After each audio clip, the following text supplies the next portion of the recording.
एक दिन माता गौरी घर में अकेली बैठी थी और उन्हें स्नान करने जाना था, मगर उन्हें भय था कि कोई अंदर ना आ जाए। तब उन्होंने अपने पुत्र गणेश को आवाज दी। गणेश, बेटा गणेश। आया माता, कहिए क्यों बुलाया? बेटा, मैं स्नान करने भीतर जा रही हूँ और ये तुम्हारी जिम्मेदारी है कि जब तक मैं बाहर ना आ जाऊं तब तक तुम किसी को भी भीतर मत आने देना। ठीक है माँ। ऐसे नहीं, वचन दो कि मेरी आज्ञा के बिना कोई भी भीतर नहीं आ पाएगा। माँ, मैं वचन देता हूँ। कुछ देर बाद वहाँ शिवजी और नंदी आए, मगर शिवजी को ये पता नहीं था कि गणेश उनका ही पुत्र है। शिवजी घर के भीतर जाने लगे कि गणेश तुरंत बोल पड़े। रुकिए, आप भीतर नहीं जा सकते। क्या कह रहे हो बालक? जानते नहीं मैं कौन हूँ? आप जो भी हो, मगर मेरी माता ने कहा है कि उनकी आज्ञा के बिना कोई भी भीतर न जाए, और मैंने माता को वचन दिया है, तो आप भीतर नहीं जा सकते। नन्हे बाल गणेश को इस तरह सामने खड़े हुए देखकर काफी नाराज हुए शिवजी और कहा, हट जाओ बालक, वरना मैं तुम्हें मार डालूंगा। आप कुछ भी कीजिए, मैं डरने वाला नहीं हूँ। मैं माता को वचन दे चुका हूँ।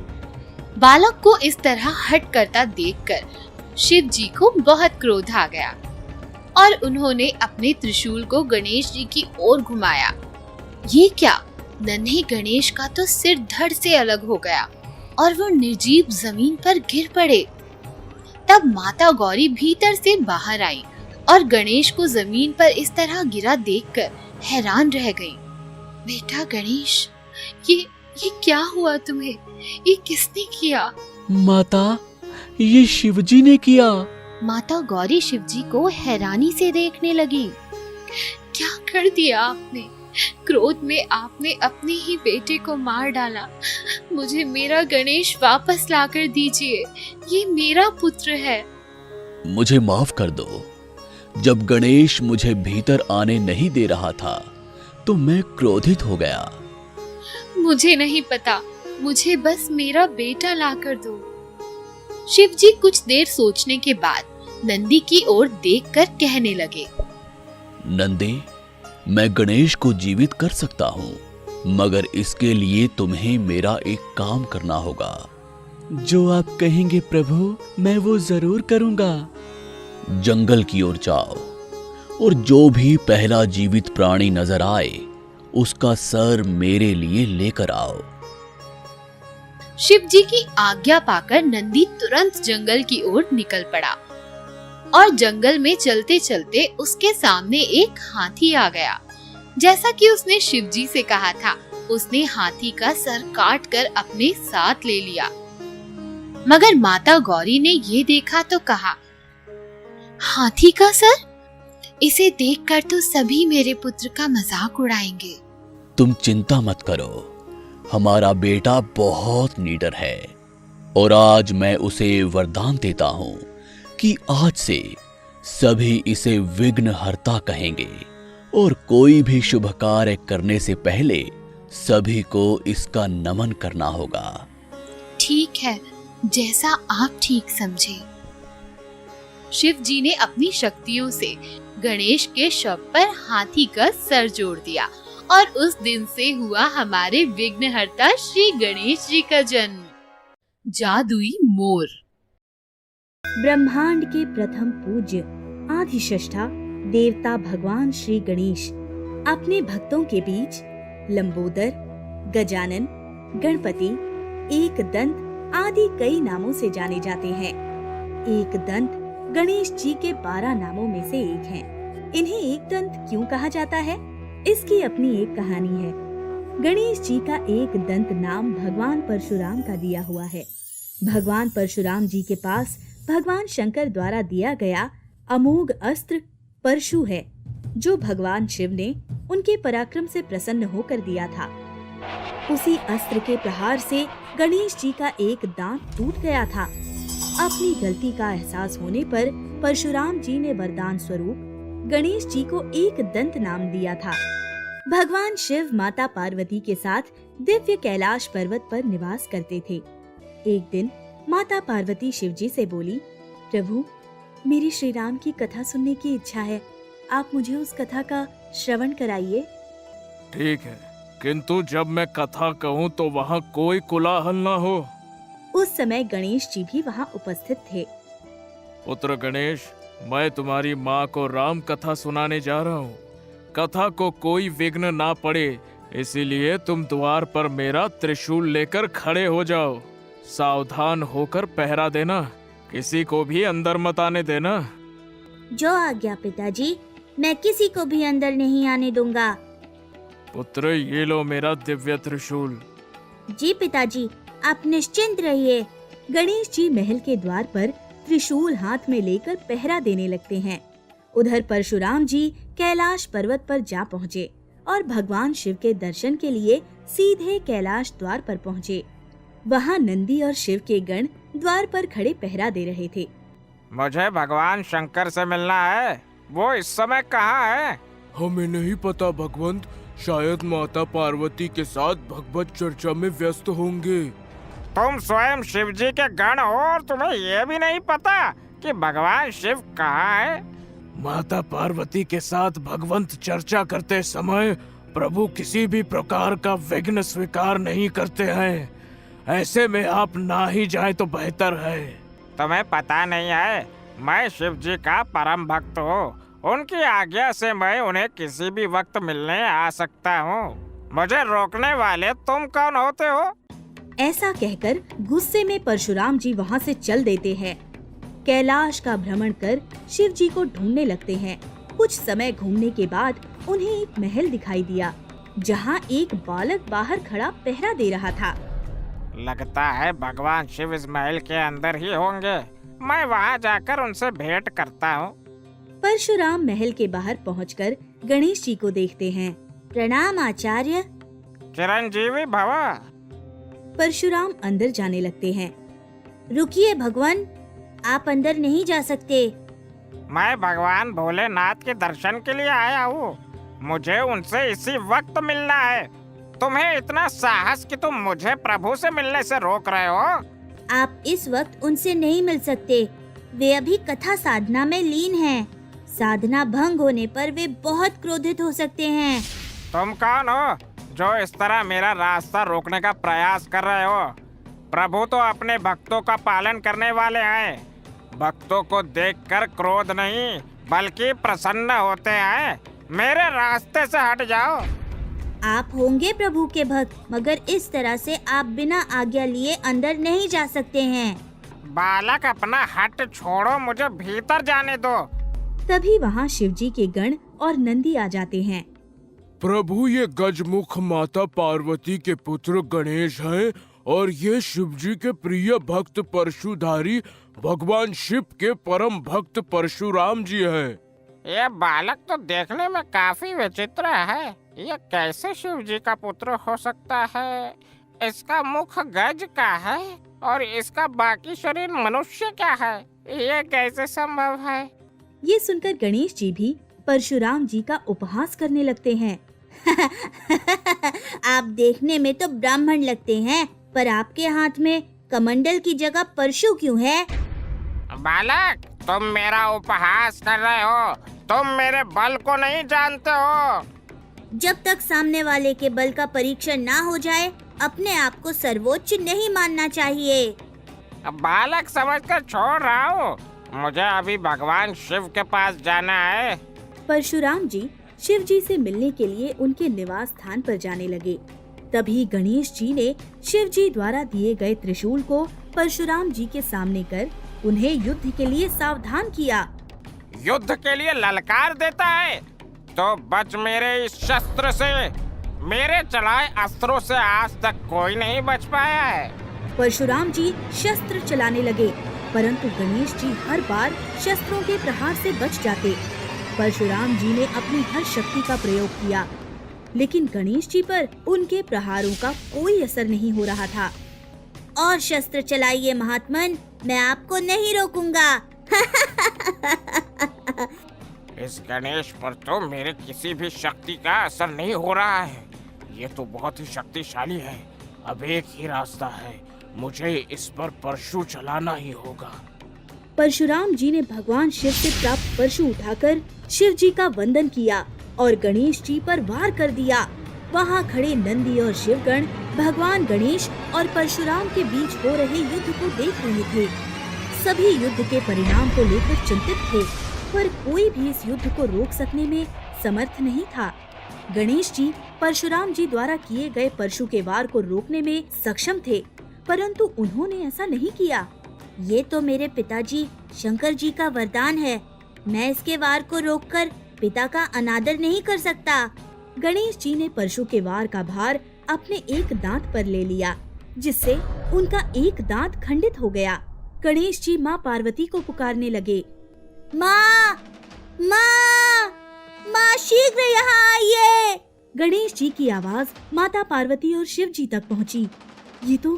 ये तो मेरे पुत्र गणेश की आवाज है, वो मुझे पुकार रहा है।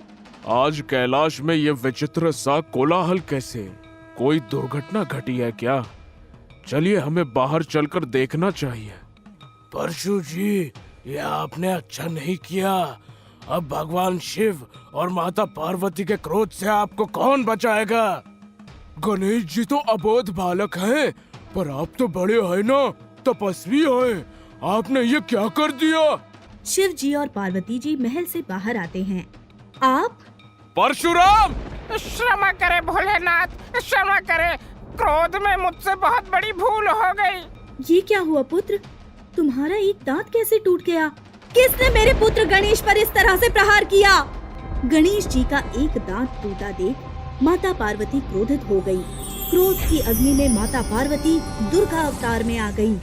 क्षमा कीजिए माता, मेरे कारण ही गणेश जी का एक दांत टूटा है। मैं अपनी भूल स्वीकार करता हूँ। अनीतिवश मुझसे भूल हो गई। क्षमा कीजिए माता, क्षमा। इतना क्रोध? आप तो तपस्वी हैं, क्या इसलिए वरदान मांगते हैं कि अबोध बालकों पर प्रहार कर सकें?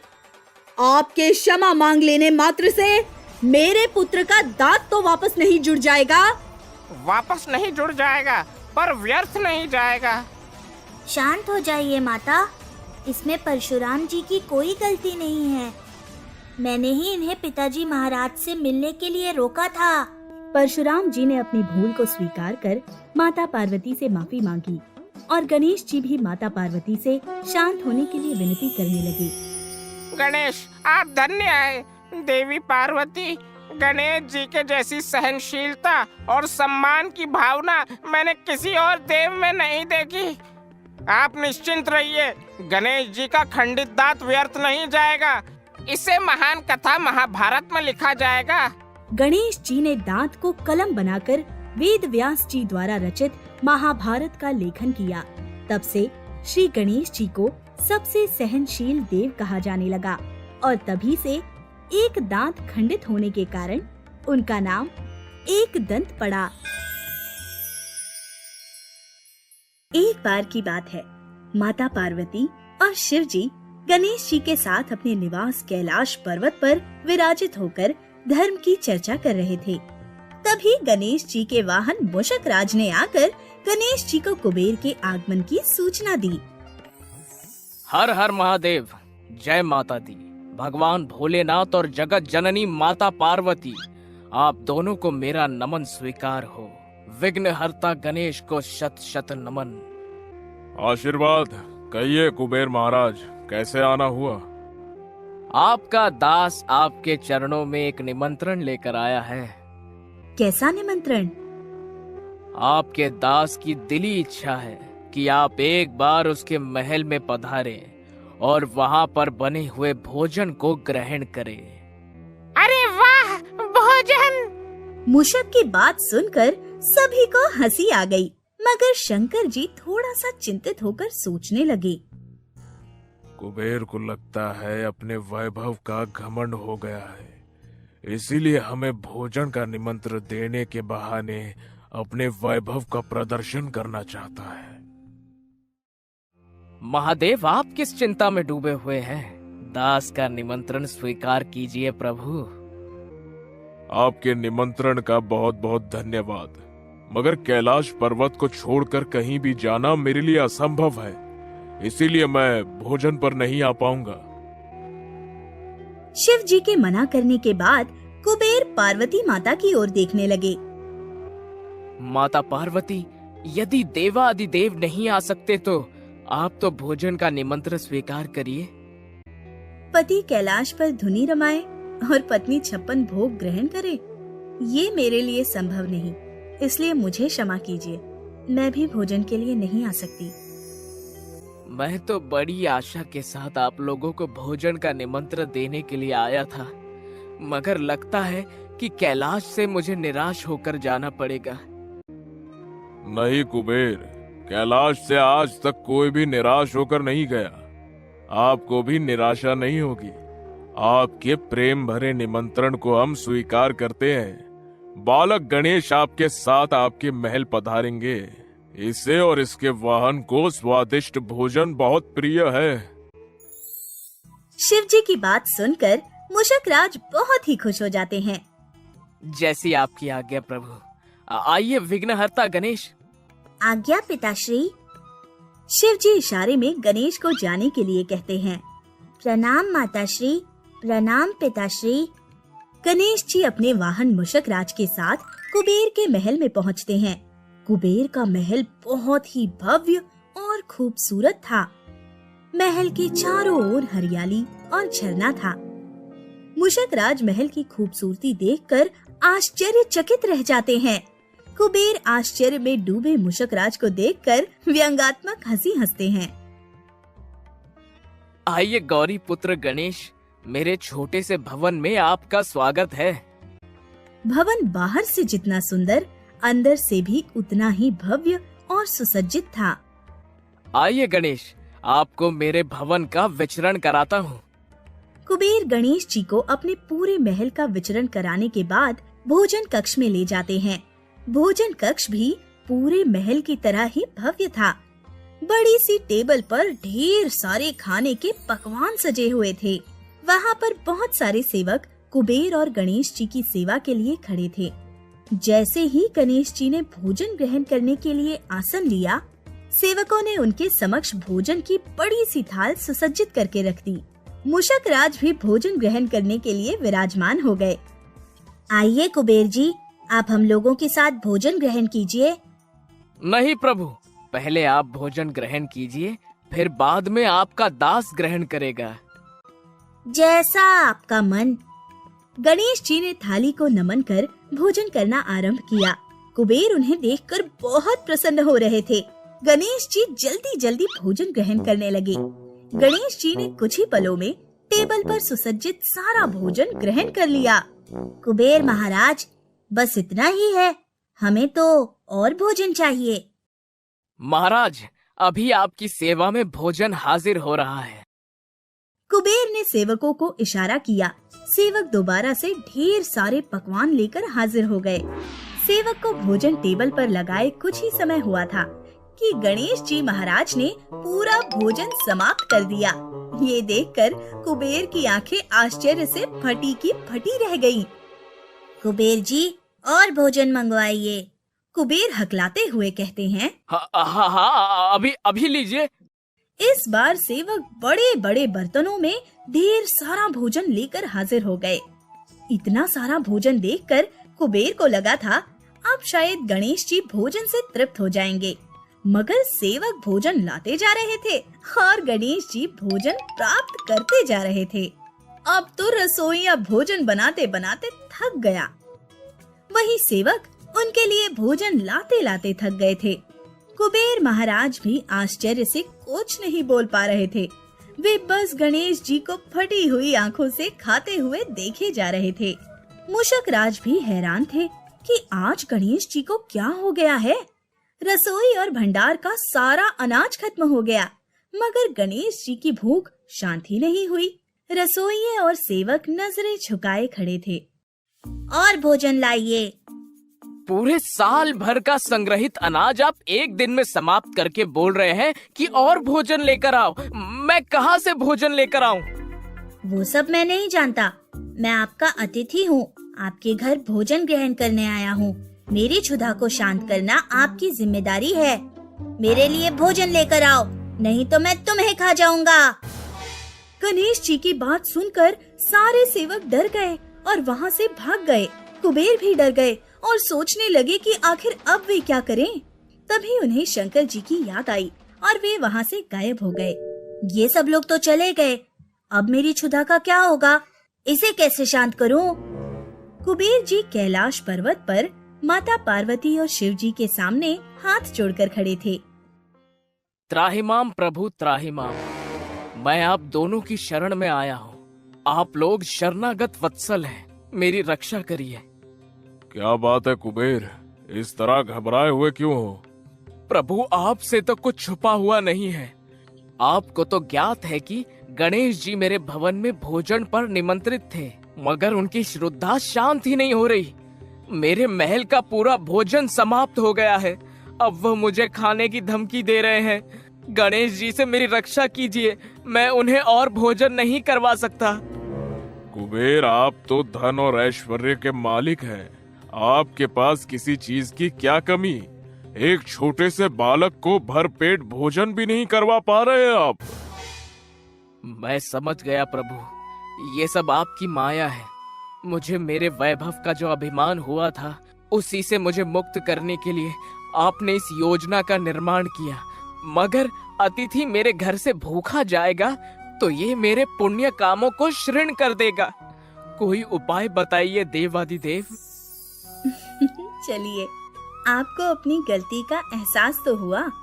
जिस व्यक्ति के पास धन धान्य होता है, उसे हमेशा फलों से लदे हुए पेड़ों की तरह विनम्र होना चाहिए, ताकि जरूरत पड़ने पर किसी की मदद कर सके। उधर कुबेर कैलाश पर अपनी समस्या का समाधान ढूंढने गए थे, वहीं गणेश जी उनके महल की सारी चीजों को अपने उदरस्त कर रहे थे। उन्होंने महल के सारे सामानों को खा लिया था। महल में कुछ भी शेष नहीं रह गया। मुशकराज, और भूख लगी है, कुछ लेकर आओ। प्रभु, कुछ भी शेष नहीं है, क्या लेकर जाऊं? तभी कुबेर अपने हाथों में कुछ मोदक लेकर हाजिर हो गए। ये लो, कुबेर महाराज आ गए। अब इन्हीं को खाकर अपना पेट भर लेता हूँ। महाराज, मुझे भोजन के रूप में ग्रहण करने के पहले ये कुछ मोदक हैं, इन्हें ग्रहण कर लीजिए। इतने जरा से मोदक, इनसे मेरा क्या होगा? महाराज, शायद आपकी श्रद्धा शांत हो जाए। लाइए, दीजिए। मोदक खाने के बाद गणेश जी को तृप्ति का अनुभव हुआ। कुबेर महाराज, आपके मोदक तो बहुत ही स्वादिष्ट थे। मेरी क्षुधा पूरी तरह से शांत हो गई। महाराज, क्षमा कीजिए, आपको भोजन की तृप्ति के लिए इंतजार करना पड़ा। मेरा सौभाग्य है कि आप मेरे अतिशय से तृप्त हो गए। हाँ, मुझे आपका आतिथ्य बहुत पसंद आया।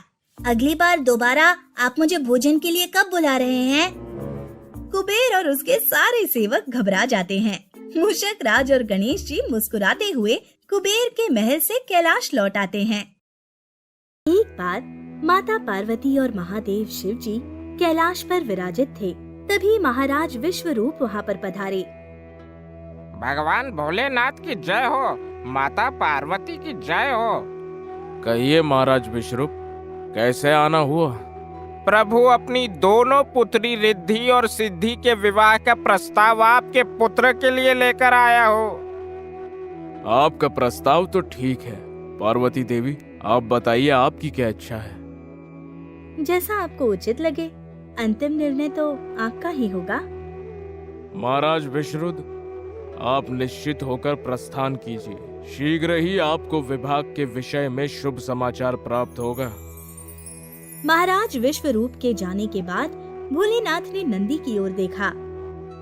नंदी महाराज, जाइए और पुत्र गणेश और कार्तिकेय को हमारा संदेश सुनाइए कि हमने उन्हें इसी वक्त हमारे समक्ष उपस्थित होने को कहा है। नंदी के बुलावा भेजने पर गणेश जी और कार्तिकेय जी भगवान शिव के समस्त प्रस्तुत हुए। चिरंजीव भव गणेश और कार्तिकेय, आप दोनों ही विवाह के योग्य हो गए हैं, मगर हम अभी निर्णय नहीं ले पा रहे हैं कि आप दोनों में से पहले विवाह किसका किया जाए। इसीलिए हमारी दुविधा को खत्म करने के लिए आपको यहाँ पर बुलाया है। इसमें कैसी दुविधा पिताश्री? भैया कार्तिकेय बड़े हैं तो उनका विवाह पहले होगा। बात तुम्हारी सही है पुत्र गणेश, मगर विवाह का निर्णय बड़ा या छोटा देखकर नहीं लिया जाता। योग्यता के आधार पर विवाह का निर्णय होता है।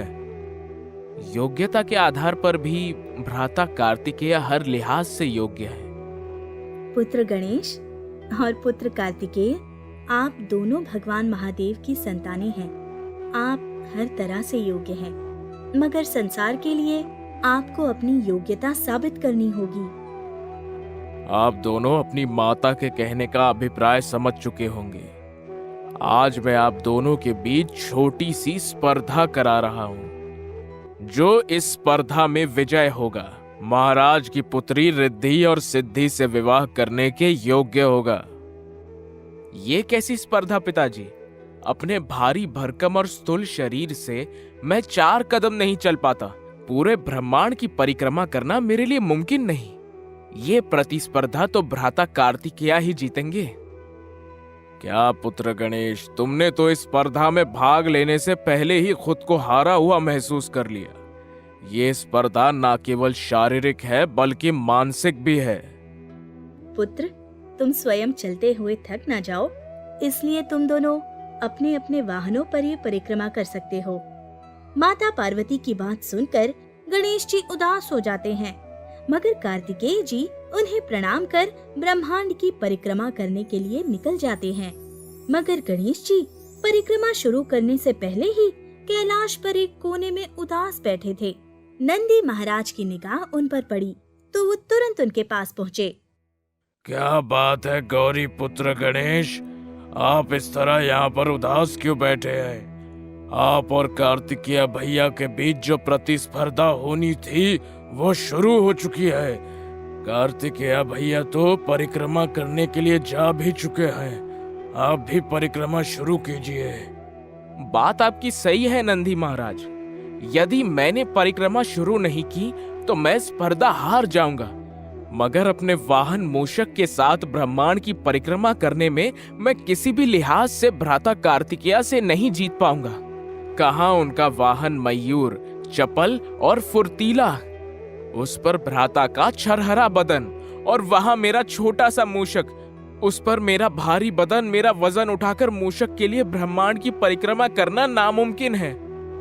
तो क्या आप खुद को इस प्रतिस्पर्धा से बाहर कर रहे हैं? माता पिता की आज्ञा है तो ये प्रतिस्पर्धा तो होगी, मगर इस प्रतिस्पर्धा को पूरा कैसे करना है, इस बार मुझे सोचना पड़ेगा।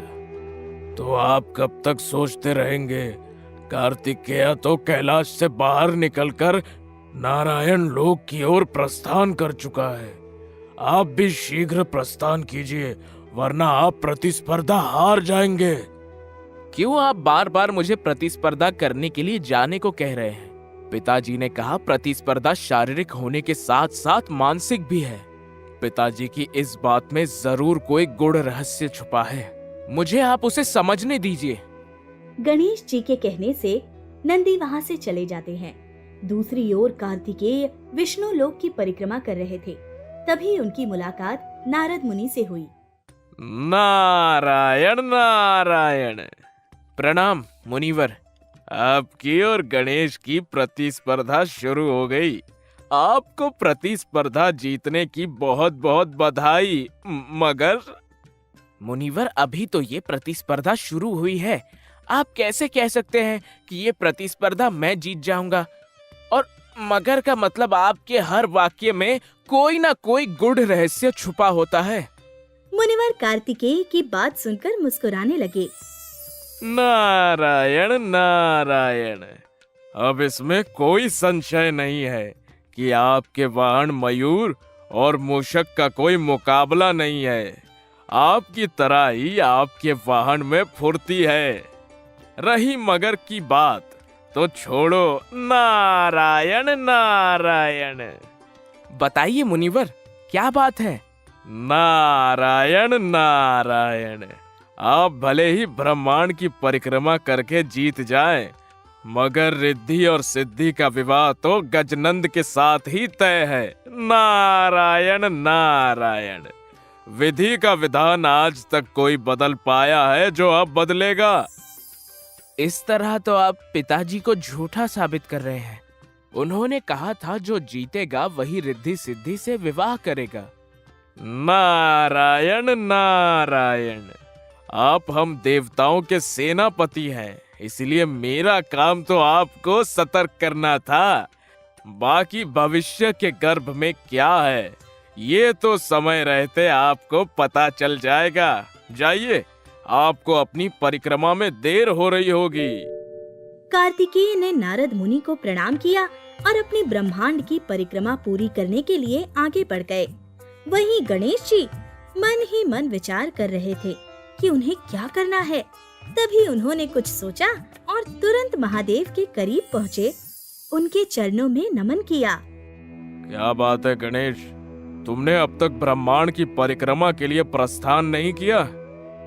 ब्रह्मांड की परिक्रमा करने ही तो आया हूँ। ब्रह्मांड की परिक्रमा और यहाँ कार्तिकेय तो नारायण लोक से भी आगे ब्रह्मलोक के लिए निकल चुके हैं। हमें ज्ञात है पिताश्री, मैं भी ब्रह्मांड की परिक्रमा करने के लिए ही आपके समक्ष उपस्थित हुआ हूँ। ब्रह्मांड की परिक्रमा करने के लिए हमारे समक्ष उपस्थित हुए? हम आपका मतलब नहीं समझे। गणेश जी बिना कुछ बोले अपने माता पिता को प्रणाम कर उनकी परिक्रमा करने लगते हैं। क्या बात है पुत्र गणेश, तुम ब्रह्मांड की परिक्रमा करने की बजाय हमारी परिक्रमा कर रहे हो? गणेश जी पार्वती माता की बात का जवाब ना देकर उनकी परिक्रमा कर लेते हैं। फिर महादेव के समक्ष उपस्थित होकर उनके चरणों को नमन करते हैं। पिताश्री और माताश्री, आप दोनों के अंदर ही मेरा पूरा ब्रह्मांड समाया है। इसीलिए मैंने आपकी परिक्रमा कर कर ब्रह्मांड की परिक्रमा करने का पुण्य अर्जित कर लिया है। कैसी बातें कर रहे हो पुत्र? माता पिता के अंदर ब्रह्मांड कैसे समा सकता है? संतान के लिए माता धरती के समान होती है, जो सारे कष्टों को सहन कर अपने पुत्र को सुरक्षित रखती है। वहीं पिता आकाश के समान पुत्र के ऊपर छाया बनकर उसे कष्टों से दूर रखता है। धरती और आकाश दोनों का जहां मिलन होता है उसे ही ब्रह्मांड कहते हैं। आप दोनों मेरे लिए धरती और आकाश हैं, इसलिए आप दोनों की परिक्रमा करना मेरे लिए ब्रह्मांड की परिक्रमा करने के समान है।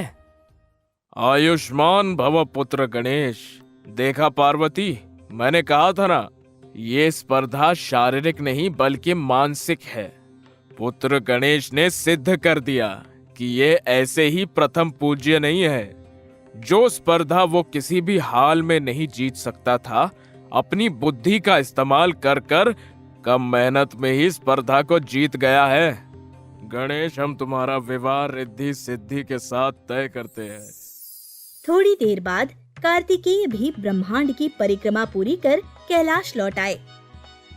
प्रणाम पिताश्री, प्रणाम माताश्री। आप लोगों की आज्ञा का पालन हो गया। मैं ब्रह्मांड की परिक्रमा कर कर लौट आया हूँ। मगर ये क्या गणेश, तुम तो अभी तक यहीं हो, तुम परिक्रमा करने क्यों नहीं गए?